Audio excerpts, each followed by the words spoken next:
Hello, in front of me I've got OMODA E5. In this video I'll show you how to connect Android Auto or Apple CarPlay.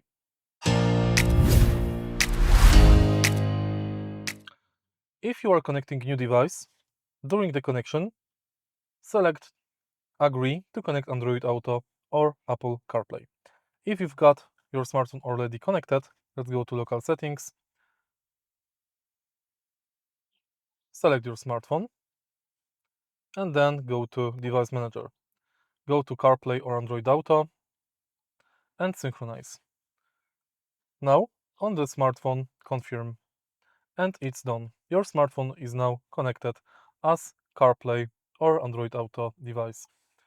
If you found this video helpful, please leave like, comment, and subscribe.